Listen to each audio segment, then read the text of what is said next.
सबैलाई नमस्कार। मेरो नाम चाहिँ राजेश चौधरी। म चाहिँ कैलालीबाट अनि म चाहिँ यस धनगढी भोकेसनल स्कुलमा चाहिँ वेल्डिङको ट्रेनिङ चाहिँ लिइरहेको छु। अब यो तालिमले गर्दा आजभोलिको समयमा यो एकदमै प्रभावकारी पनि रहेको छ। हामीले आफ्नै व्यापारहरू सुरु गर्न पनि सक्छौँ आफ्नै यहाँ, अथवा हामीले बाहिर देश गएर केही गरेर यहाँ आफ्नै देशमा आएर पनि केही व्यापारहरू गर्न सक्छौँ। यहाँ चाहिँ हाम्रो परिवार जस्तै नै छ सर। सबै शिक्षकहरू एकदमै फ्रेङ्कली हुनुहुन्छ। सबैले चाहिँ सिकाउने बेला यस्तो केही अप्ठ्यारो पर्दा सरहरूले एकदमै मद्दत गर्नुहुन्छ। शिक्षकहरूको सिकाइ एकदमै व्यावहारिक सँगसँगै थ्योरी प्लस हाम्रो प्र्याक्टिकल दुईटै क्लासेसहरू हुन्छ अनि त्यसले गर्दाखेरि चाहिँ हामीलाई सिकाइमा एकदमै महत्त्वपूर्ण अब हेल्प भएको छ। हाम्रो तालिममा चाहिँ सबै प्रकारको सामग्रीहरू चाहिँ हामीलाई उपलब्ध गराइदिनु भएको छ। हामीहरू तीनवटा ट्रेडहरू रहेको छ, प्लम्बिङ अनि त्यसपछि वेल्डिङ अनि इलेक्ट्रिकल। अनि तीनटै ट्रेडहरूमा जुन तालिमको सामग्रीहरू, सुरक्षा सामग्री अनि सिक्दाखेरिको सामग्रीहरू सबै चाहिँ तरिकाले उपलब्ध गराइदिनु भएको छ। वेल्डिङभित्र चाहिँ हाम्रो मुख्य भनेको आर्क वेल्डिङ छ।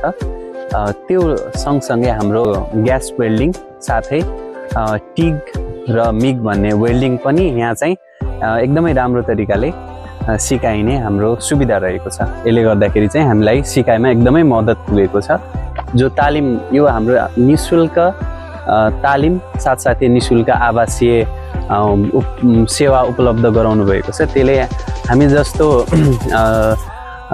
युवाहरूको लागि चाहिँ यहाँ सिकेर पछि गएर हामीलाई एकदमै महत्त्वपूर्ण भूमिका खेलेको छ। यस्तो सुरुमा आउँदाखेरि चाहिँ आफूलाई अलिकति अप्ठ्यारो फिल हुन्थ्यो। अलि सरहरूसँग केही कुरा सोध्न अप्ठ्यारो लाग्ने, आफूले गल्ती गर्दा मैले धेरै ठुलो गल्ती गरेँ भन्ने जस्तो फिल हुने। अनि सरहरूले चाहिँ पछि अब घुलमिल भइसकेपछि चाहिँ सरहरूसँग सबै कुराहरू सोध्न, प्र्याक्टिकल बिगार्दाखेरि सरहरूले यसरी सुधार्नुपर्छ, यसरी सिकाउने बाटोहरू, यसरी गर्ने बाटोहरू चाहिँ उहाँहरूले सजिलै तरिकाले सिकाइदिनुहुन्छ। यहाँको तालिम गर्दै अहिले चाहिँ आफूमा चाहिँ एक प्रकारको आत्मविश्वास बढेको छ।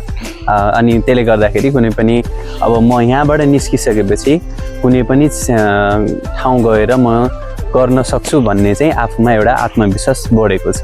हामी जस्तै जो युवाहरू हुनुहुन्छ उहाँहरूलाई एउटा हाम्रो मेरो व्यक्तिगत तर्फबाट के सन्देश छ भनेपछि, यदि तपाईँहरू पढाइ सकेर अथवा पढाइ छोडेर खाली हुनुहुन्छ भनेपछि आफ्नो समयलाई खेर नफाल्नुहोस्।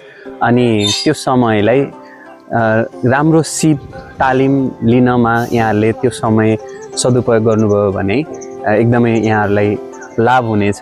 यदि तपाईँ पनि सिप सिकेर आत्मनिर्भर बन्न चाहनुहुन्छ भने नेपाल युथ फाउन्डेसन नेपाल र धनगढी उपमहानगरपालिकाको सहकार्यमा धनगढी कैलालीमा सञ्चालन भइरहेको आवासीय सुविधासहितको निःशुल्क तालिममा सम्पर्क गर्नुहोला। जो युवाहरू हुनुहुन्छ उहाँहरूलाई जो निःशुल्क तालिम उपलब्ध गराइरहनु भएको छ विभिन्न, त्यसमा सर्वप्रथम धनगढी उपमहानगरपालिका र नेपाल युथ फाउन्डेसनलाई भित्रैदेखि चाहिँ धन्यवाद ज्ञापन गर्न चाहन्छु।